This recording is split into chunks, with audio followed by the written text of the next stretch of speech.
बच्चों, पिछले वीडियो में हमने निर्धनता के 4 कारणों का अध्ययन किया था। व्यक्तिक कारक, भौतिक पर्यावरण, आर्थिक कारक और सामाजिक कारक। आज हम उसके आगे के कारणों का अध्ययन करेंगे कि निर्धनता किन किन कारणों से उत्पन्न होती है। उसमें आज के वीडियो में सबसे पहला कारण है राजनीतिक कारण। राजनीतिक अस्थिरता और उथल पुथल भी गरीबी को जन्म देती है। ऐसी स्थिति में चारों ओर असंतोष, मुनाफाखोरी, कालाबाजारी, जमाखोरी आदि पनपने लगती है। राजनीतिक दलों की पारस्परिक वैमनस्यता भी देश में अफवाहों को जन्म देती है और इसके फलस्वरूप व्यापार में उतार चढ़ाव आ जाता है, जो कि समाज में गरीबी उत्पन्न करता है। अगला बिंदु है युद्ध। युद्ध के दिनों में भी आर्थिक अपव्यय बहुत होता है और बड़े पैमाने पर गरीबी पनपती है। जब पुरुष युद्ध के मैदान में होते हैं या पुरुषों की मृत्यु हो जाती है तो स्त्रियों को अर्जन करना होता है। कई बच्चे तो अनाथ हो जाते हैं और समाज में आर्थिक संबंध अस्त व्यस्त हो जाते हैं। युद्ध के कारण मानसिक पीड़ा और अस्थिरता उत्पन्न होती है, जो उत्पादन की प्रक्रिया को प्रभावित करती है। अगला बिंदु है सांस्कृतिक कारक। हमारी संस्कृति में अधिक धन प्राप्ति को या धन के लिए जीवन को खपा देने को उचित नहीं माना गया है।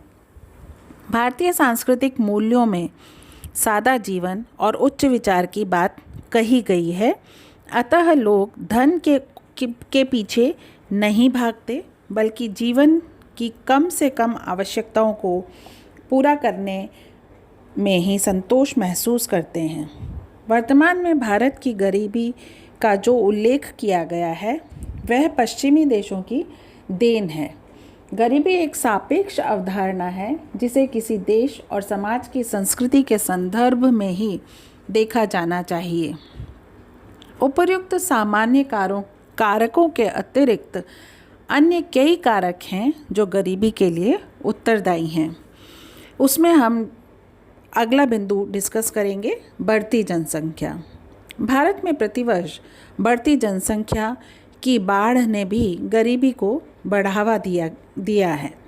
जिस गति से यहाँ जनसंख्या बढ़ी है, उस गति से जीवन यापन के लिए साधनों और सुविधाओं में वृद्धि नहीं हुई है। परिणाम स्वरूप लोगों को बेकारी और भुखमरी का सामना करना पड़ता है। अगला बिंदु है बेकारी। बेकार होने पर व्यक्ति को दूसरों पर निर्भर होना पड़ता है। पर्याप्त आय न होने पर वह अपना तथा अपने पर आश्रितों का भरण पोषण नहीं कर पाता।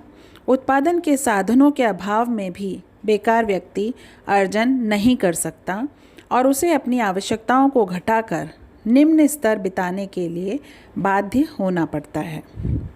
अगला बिंदु है कृषि। कृषि की गिरी हुई दशा के कारण तथा सिंचाई के साधनों के अभाव में ग्रामीणों को कई बार भुखमरी का सामना करना पड़ता है। उन्नत खाद, बीज एवं साधनों के अभाव में परंपरागत खेती के तरीकों के कारण कृषि की उपज इतनी नहीं हो पाती है कि किसान वर्ष भर के लिए अपने परिवार का भरण पोषण कर सके और कुछ बचत कर सके। अधिकांश कृषि वर्षा पर निर्भर करती है, अतः जब वर्षा अच्छी होती है तो आसानी से वर्ष भर भरण पोषण हो जाता है, अन्यथा लोगों को भुखमरी का सामना करना पड़ता है। नेक्स्ट बिंदु है अपना जमींदारी प्रथा। जमींदारी प्रथा को कानूनी रूप से भारत में अगर हम देखें तो समाप्त किया जा चुका है।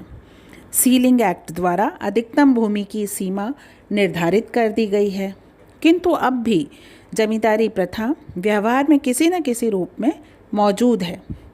इस प्रथा के कारण कुछ लोगों के पास ही कृषि योग्य भूमि केंद्रित है। वे कृषि मजदूरों के द्वारा उस पर खेती करवाते हैं और फसल का अधिकांश भाग फसल पैदा करने वाले को न मिलकर भूस्वामी को मिलता है। इससे भी गरीबी उत्पन्न होती है। नेक्स्ट बिंदु है साहूकारी प्रथा। गाँव में सहकारी समितियों का अभाव है। किसान को अपनी ज़रूरत के समय साहूकारों के पास जाना होता है। साहूकार किसानों और ग्रामीणों की मजबूरी और अज्ञानता का लाभ उठाकर उनका शोषण करने लगता है। वह जीवन भर ऋण के बोझ से मुक्त नहीं हो पाता।